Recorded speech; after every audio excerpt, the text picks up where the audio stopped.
So alarm was activated, you attended, and you see that someone's broken in.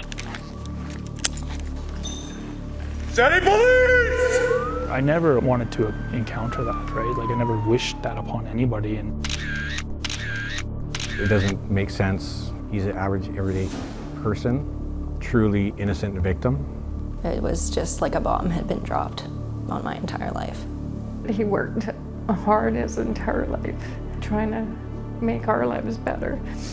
You have possible forensics, you have possible witnesses, and you keep running into roadblocks. It was just so senseless, just so senseless.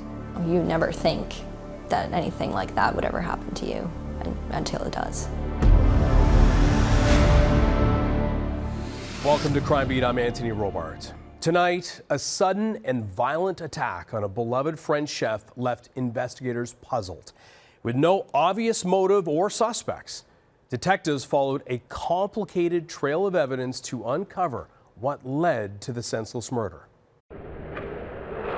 Here now is Nancy Hixt with Shattered Dreams. A rookie patrol officer was just starting his shift at 6 a.m. on a particularly frigid morning in March of 2020. That's when a call to 911 alerted police to a stabbing at a Northwest Calgary strip mall. Constable Martin, who is my colleague at the time, he also took the call with me. So we ran downstairs, we ran to our vehicles. With lights and sirens on, they battled icy roads and managed to arrive at the scene within 6 minutes. We enter the Shell gas station and we see the clerk. She's standing there and she's obviously very frightened. She has no idea what's going on. And she points to this individual, this gentleman on the ground. I flip him onto his back and I see his pupils dilate. So I check his pulse right away because I'm not getting any response from him. I felt 2 heartbeats and then nothing. Immediately, I start CPR on him. I'm trying everything I can, all the skills that I've learned, and everything happens so quickly.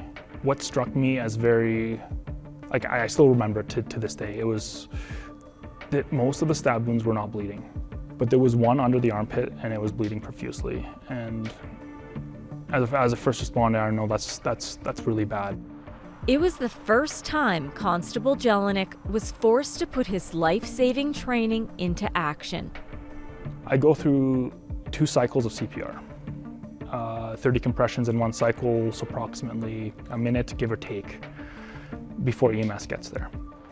Despite best efforts, the man passed away. They called time of death not too long after. It was absolutely devastating, and what I remember is looking at my hands. And I had gloves on, but absolutely just dripping with blood. My sergeant, seeing me, looking at my hands, he asked me if I'm okay, and I said, well, I need a little bit of time, right? And so he assigns me what's known as a continuity spot behind the building, because the whole building is now considered the crime scene. And there I waited, just thinking about the incident over and over again. The entire strip mall was marked off with police tape, and the homicide unit was called in to investigate. So initially all we had is that the victim had walked by the pumps into the store asking for help. There were no witnesses to the stabbing. Police hoped surveillance cameras in the area would shed light on what happened. Everyone has cameras. We send people immediately down there, so by 8 o'clock, as soon as businesses are open, as soon as people are showing up to the strip mall, we're asking them for help. So we had Detective Nelson kind of head man our CCTV review. Basically anywhere around that area, and including the surrounding neighborhood area, we canvassed for video. Because we just don't know, at this point, we still don't know what happened. The victim still had his wallet, but investigators said it was too early to rule out robbery as a possible motive. It's not uncommon for people, especially now, not to have a lot of cash on them. but sometimes even $20 is $20. So a robbery is still a feasible option. It could have been a fight, there could have been a dispute. We just don't know exactly what happens at this point. Police used the victim's driver's license to tentatively identify him as 56-year-old Christophe Herblin. We learned that he was your everyday average Calgarian. He was a gentleman that was a chef. He was well respected in that community. He was in the process of building and opening his own restaurant in that same strip mall, and that he was very proud of what he was doing, and he's finally accomplished basically his lifelong dream of opening his own restaurant. And that was probably our biggest hurdle at the beginning, finding out what reason somebody would have to stab this person. It doesn't make sense. He's an average, everyday person, so what circumstances happened and transpired before that to lead to him being stabbed? The victim's vehicle was located in front of his would-be restaurant and just a few meters from the gas station where he went for help. As investigators retraced his steps, they learned about another call to 911 earlier that morning. In fact, police had met with Christophe Herblin at the strip mall just hours before he was murdered.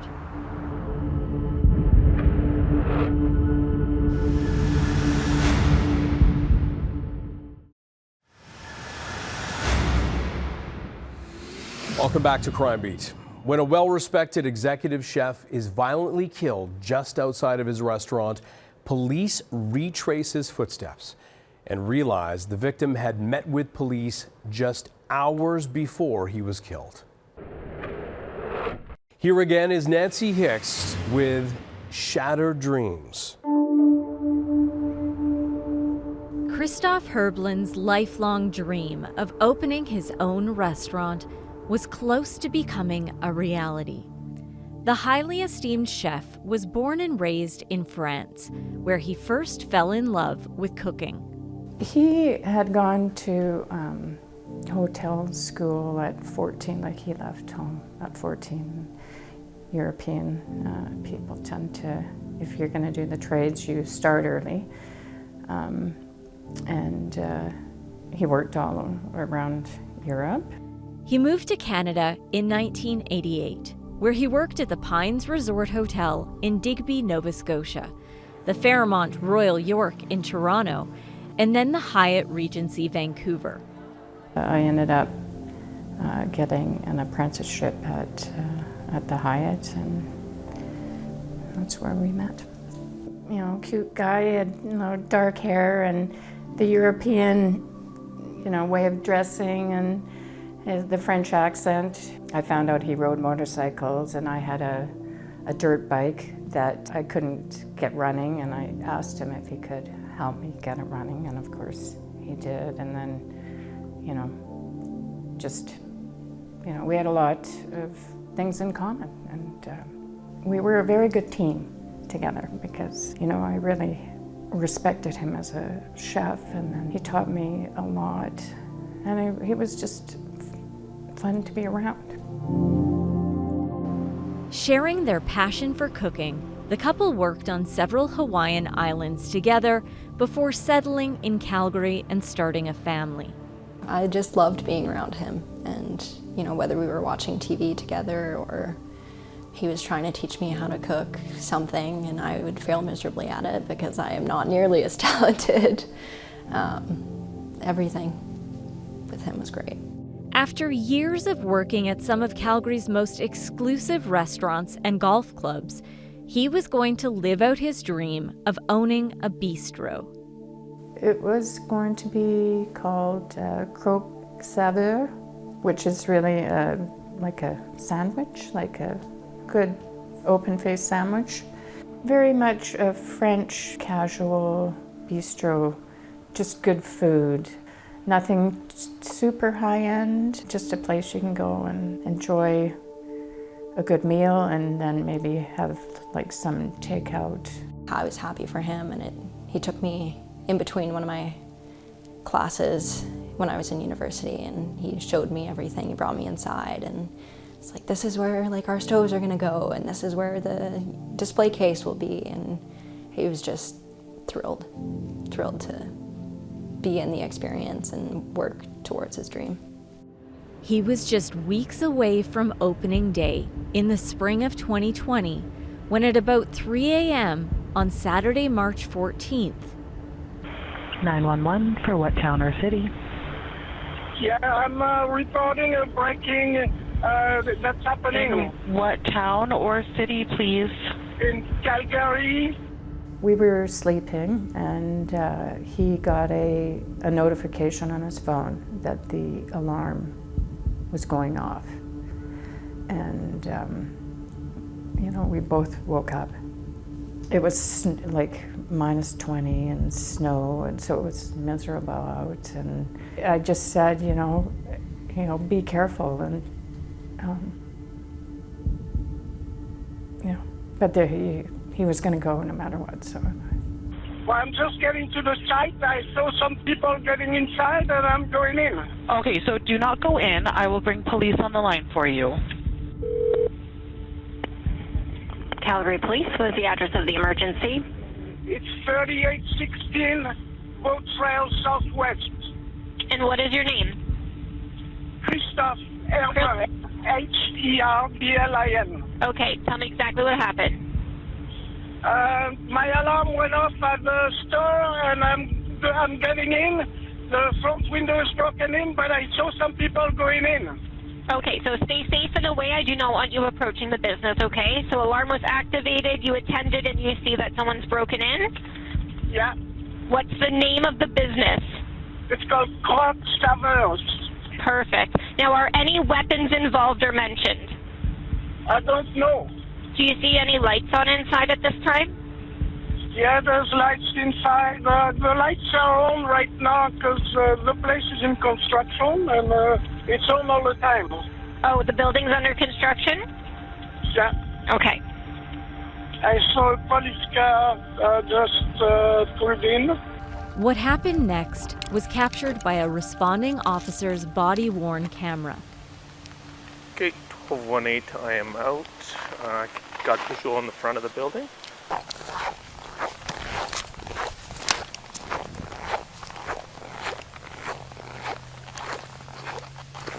Yeah, and 1218 confirmed there's glass break on the front. The officer told dispatch the neighboring business was a cannabis dispensary. And 1218, this is right next door to the Spirit Leaf. And just further to that, I think probably they're trying to go through the wall. I don't hear any movement inside the Croque Saveurs. With guns drawn, officers entered the restaurant to investigate the break-in. Big room. City Police! Right.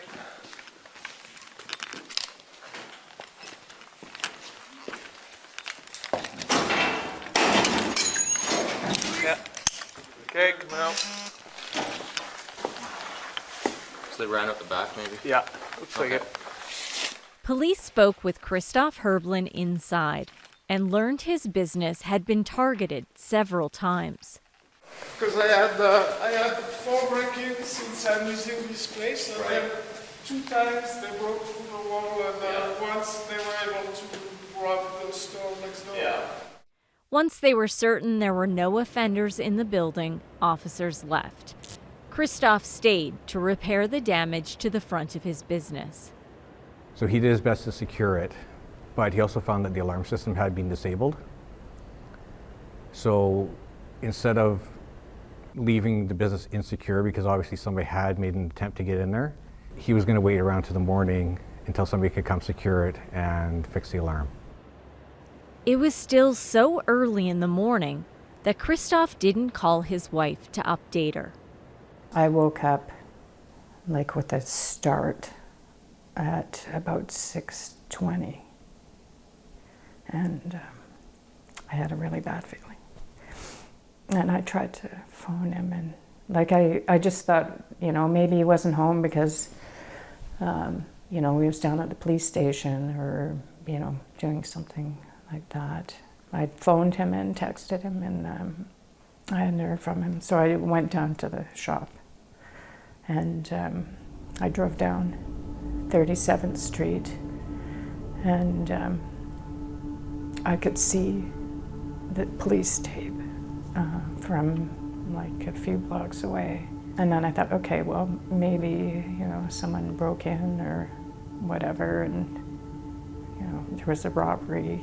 So that's why the police tape was there. As she got closer, she knew something was very wrong.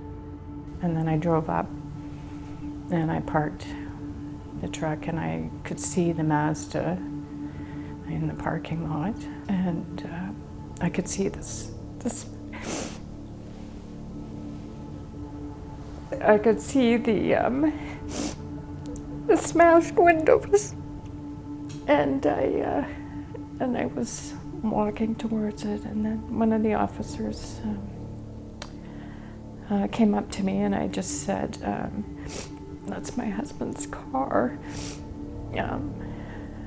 and then he got one of the head people to come over. And we went and sat in our truck, and he said he was with the homicide unit. And then I knew what that meant.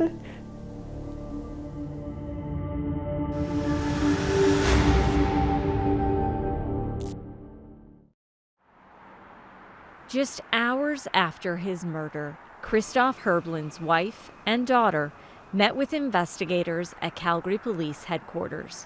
They did tell me he was stabbed. Like, I didn't know if he had, like, died in the cold by himself or anything. So it was, you know, your mind does crazy things. Yeah, it was just like a bomb had been dropped on my entire life. Horrible. Like, you can't even, you wonder if this is real, if this is just something that, you know, I'm dreaming, or it's just so surreal. We need to find out what time he got there, what happened, what she knew, did anything happen? Did he call her and say something's going on or something weird's happening? Or was there an issue with somebody that he's working with? We really need to try to figure out those answers to try to get an avenue to start looking down. Investigators said the fatal stabbing made no sense. They were lacking a motive and suspects. We had nothing at the scene forensically. We didn't see any discarded cigarettes. We didn't see anything like where they're grabbing a door, where we might get fingerprints from. They had gloves on, so all these traditional techniques become somewhat difficult to deal with. Well, everything's different now. The strip mall where Christophe Herblin was murdered is completely empty now. It's in stark contrast to March of 2020, when the investigation unfolded. Within hours of the homicide, Calgary Police Detective Evan Nelson began canvassing area businesses for surveillance video.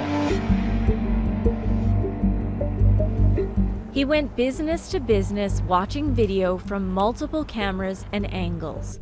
One thing stood out: a Dodge Caliber.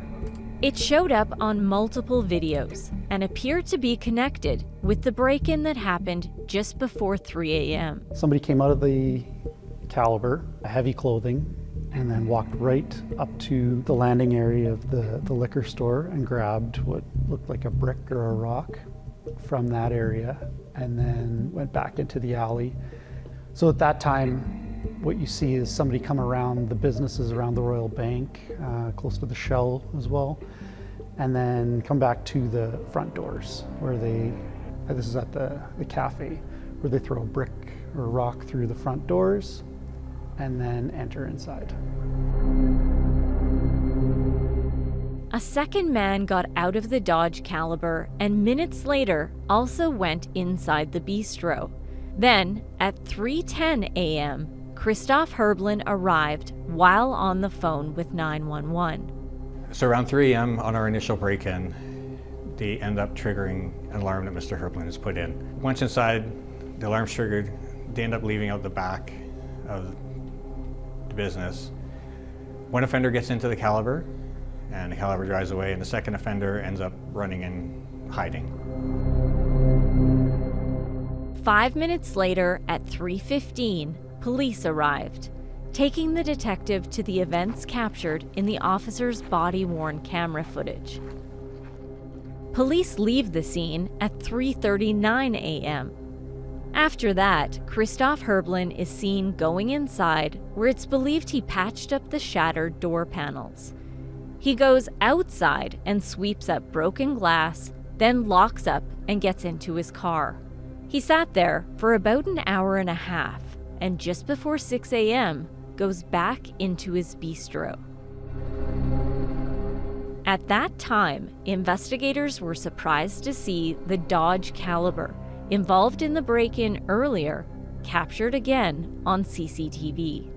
So just before 6 a.m., we had the Dodge Caliber come back. We have one person getting out in front of the store on the main roadway, walks over to Mr. Herblin's vehicle, ends up smashing out the front windshield of the vehicle, and casually walks off to the west of the strip mall. It appeared Christophe Herblin either heard or saw his car being vandalized and left the restaurant.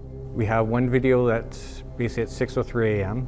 We have Mr. Herblin looking at his vehicle, and he's on the driver's side because his vehicle's actually backed on the parking lot.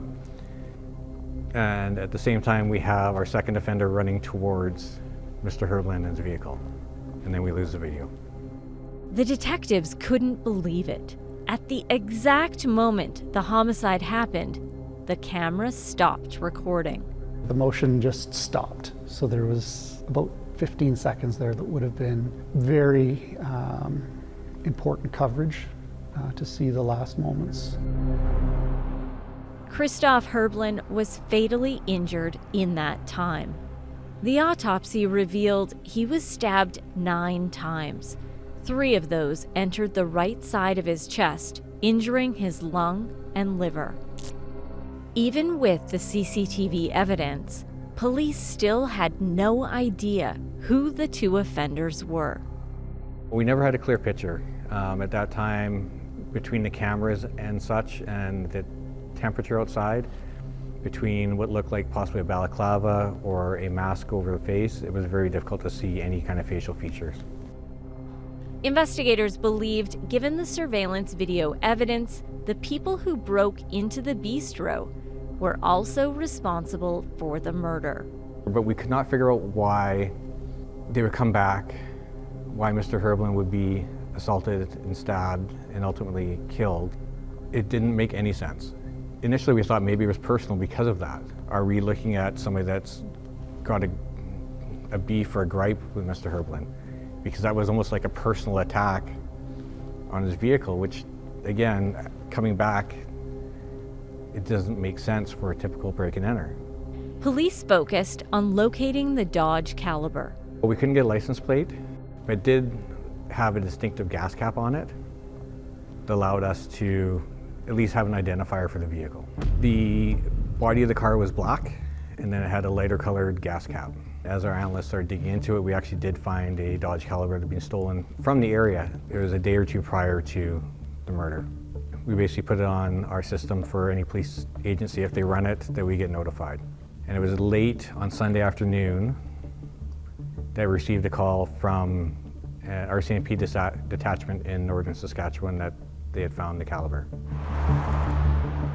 3 homicide detectives made the 6-hour drive to northern Saskatchewan. So what we learned is basically that everyone that was in that vehicle at the time, earlier in the day, was able to be alibied and being in Onion Lake at the time, or in that area. So we now have 5 people that they couldn't have been in Calgary when the offense was committed. It was another dead end. Except, police now had the stolen Dodge Caliber, which would be examined by forensic crime scenes investigators. So interestingly enough, the only 2 items of a full car that we found that were of interest to us ended up being a receipt from a restaurant in Edmonton that was the day after the murder. We also found some cigarette butts that were in the vehicle that we sent those off to get examined to see if we could identify who was in a vehicle, or at least get some confirmation. Results of DNA testing would take weeks. In the meantime, detectives followed other investigative avenues, including a stop at the fast food restaurant in Edmonton, where they pulled CCTV matching the timestamp on the receipt found in the car. At about 11 p.m. on March 14, 2020, close to 17 hours after Christophe Herblin was killed, surveillance cameras captured the caliber at the drive-through window. But it was still impossible to make out the identity of the driver. It would be 6.5 weeks before police got another real break in the case.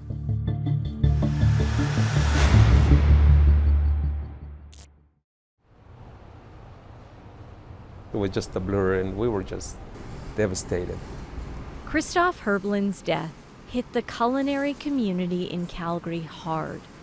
Not only was he a masterful chef, he was also a well-respected mentor. I remember on that Saturday morning, I was with my kids and my family. Grabbed my phone and like, oh, I just want to text Chef and see what he's up to. It was probably 9 in the morning. Text him and like, hey Chef, how are you doing? I haven't, hear back from you. Like, are you free this weekend to go and see the place or meet up? And nothing. He was always very responsive on text or phone calls, and 10 o'clock, 11 o'clock in the morning, noon, nothing. 1, 2, 3, 4, nothing. And I was like, I don't know, something just wasn't adding up. Christophe Herblin was murdered just hours earlier. The homicide happened just as a global pandemic was declared. We couldn't have a funeral or anything, quite a private person, and not being able to have a lot of people around was not a bad thing.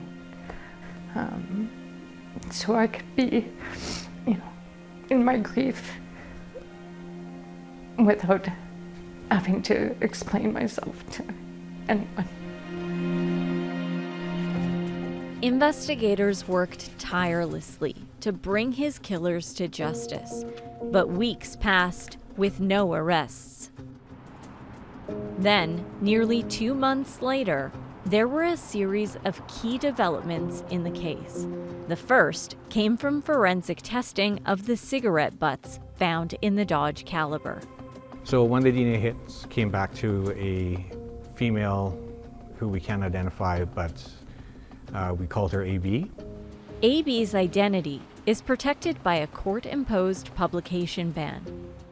Then, on May 13th, 2020, detectives got another break.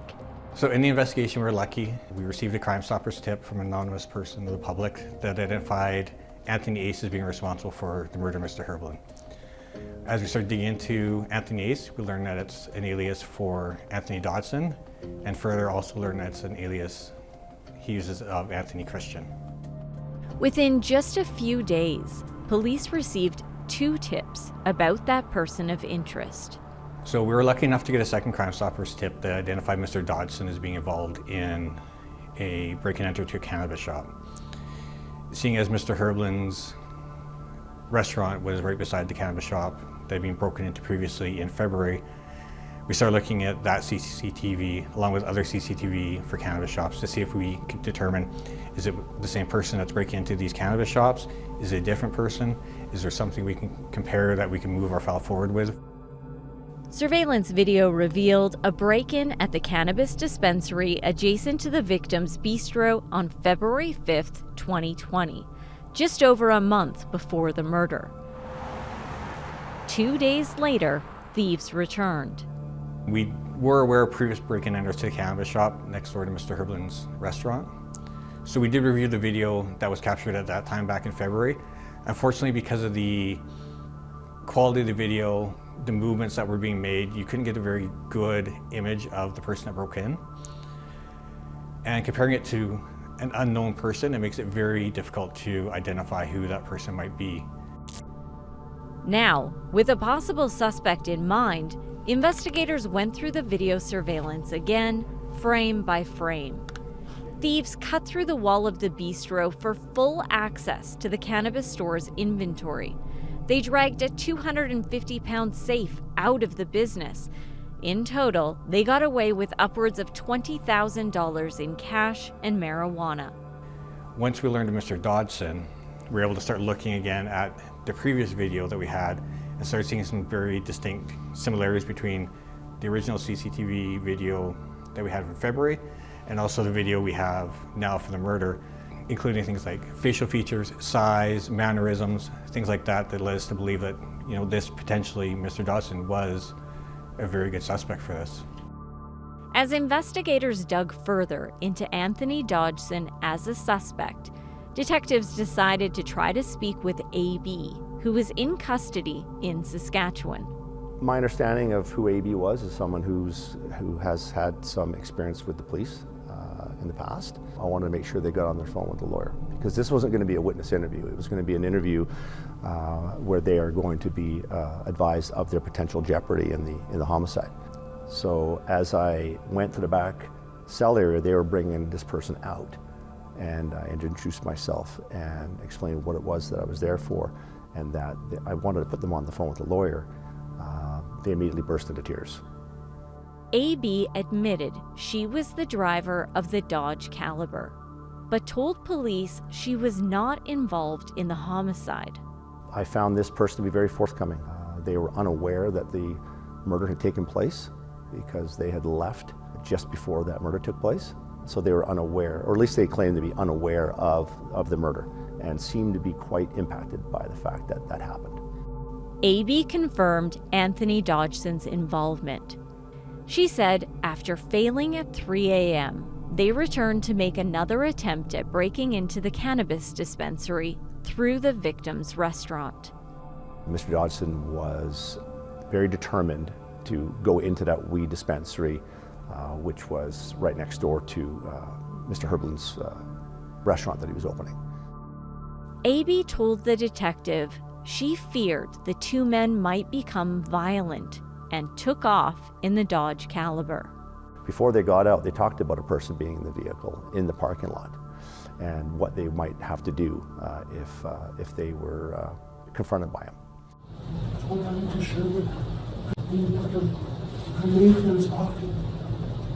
And then we were going back and forth of who's going to go, who's going to do what, and this and that.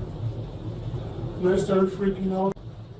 So with their interview, we were able to figure out from AB basically the timeline of events. We're able to learn that after they did the initial break-in and were spooked off, that they basically spent the next 2 hours just driving aimlessly before coming back to the restaurant. And for the first time, police got a lead on the unidentified second offender captured on CCTV. AB said she knew him by the nickname Twain.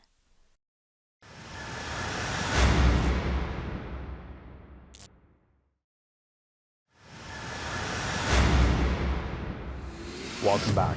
As detectives push for answers, they learn how a highly respected chef was lured to his death and the senseless motive behind it all. Here now is Nancy Hixt with the conclusion of Shattered Dreams. In the spring of 2020, police zeroed in on Anthony Dodson as a possible suspect in the murder of Christophe Herblin.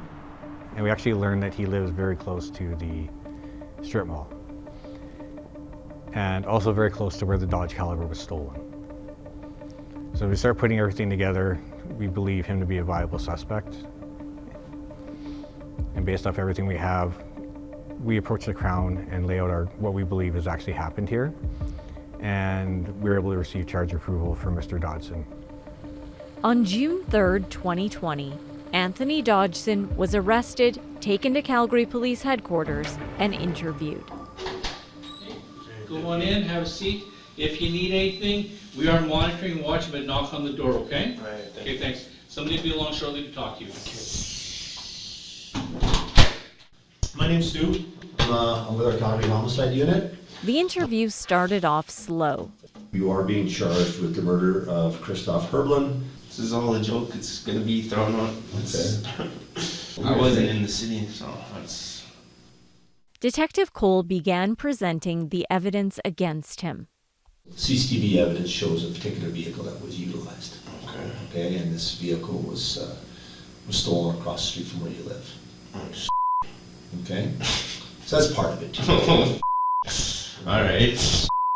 Have you ever been inside a black Dodge Caliber? Probably. Yeah. I can't say I have. I haven't. I don't know. Okay. You are on CCTV in around that spirit thief. Okay.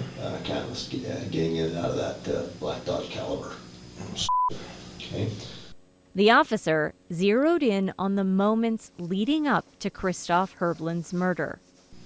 And then what you have here is victim Christophe, he's coming out. And then what we got here is what I believe to be is you running this way.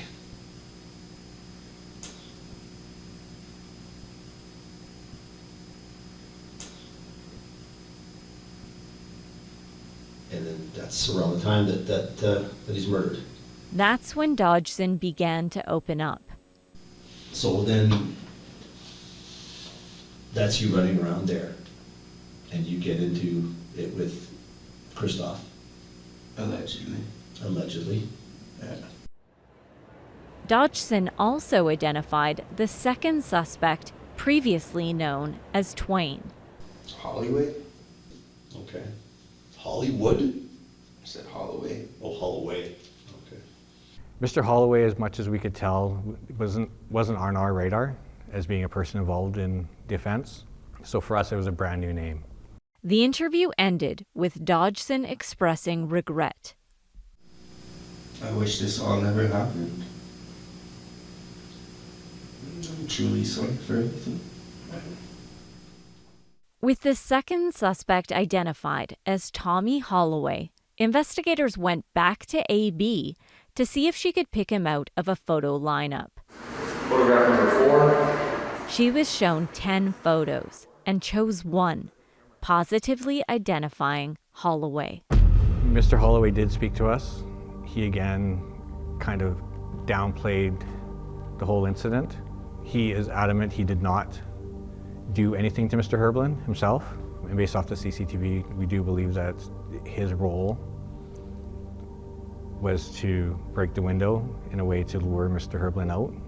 The purpose of breaking the window was for the purpose of Mr. Dodson stabbing Mr. Herblin to get the keys or whatever they wanted, access to the building, so they could break into the cannabis store. Leads to the murder charge on Mr. Holloway as well. Both Anthony Dodson and Tommy Holloway were charged with second-degree murder. So many chances during that night that the universe was telling them, no, this is not happening. Like, so many opportunities to say, you know what, this isn't meant to be. Like, let's go home. You know, they lured him out. Yeah, I'll never understand. I'll never understand it. In February of 2022, nearly 2 years after Chef Christophe Herblin was murdered, Dodson and Holloway stood trial together in front of a jury. Jurors heard evidence that the pair had previously broken into the victim's restaurant to gain access to the neighboring cannabis store. And on the day they allegedly killed Christophe Herblin, they wanted to do the same thing again. But they didn't anticipate an alarm or that the wall between the stores had been reinforced. After a failed first attempt at 3 a.m., they returned. Jurors watched a timeline of CCTV evidence. So the timeline that I did was before the actual homicide, which started around the time that the caliber was first seen in the back alley, and then capturing the break-in to the cafe, the police response to that, and then the people coming back after the police had left, and while the victim was there, unfortunately alone, waiting for somebody to come and secure his business. They also heard damning evidence from AB, along with admissions Dodgson made during his interview with Detective Stu Cole. After 2 days of deliberations, jurors decided that the two accused had different levels of culpability in the homicide. The jury ended up coming back with a decision of second-degree murder for Mr. Dodgson and a decision of guilty of manslaughter for Mr. Holloway. Anthony Dodgson was sentenced to life in prison with no chance of parole for 12 years. In sentencing, the justice noted that while Tommy Holloway did not perform the actual killing, his degree of moral culpability remains high. He was sentenced to 7 years in prison, minus credit for time in custody pre-trial, and was left with about 4.5 years left to serve. Christophe Herblin's wife and daughter left court feeling relieved it was over, but said there will never be justice. There never will be for me. Never. It was just so senseless. There wasn't like, I don't know, there will never be justice. I don't understand why they did it. I feel a lot of anger. The murder stole any sense of security they previously had, living in a large city. I just didn't want to be there anymore. It makes me just feel sad and angry and scared. I just don't, I don't know. I've just lost a lot of faith in people. They now find comfort in rural life, leaning on each other for support during so many significant life moments that Christophe has missed. I graduated university in the spring of 2023, so that would be a big one. You know, I went to California for 3 months last year with my horse, and I think he would have been really proud of me for doing that. And just, you know, like everyday things, working and trying to cook. I think it's not as much the big milestones now, it's just missing him. Every day, Christophe is remembered and loved.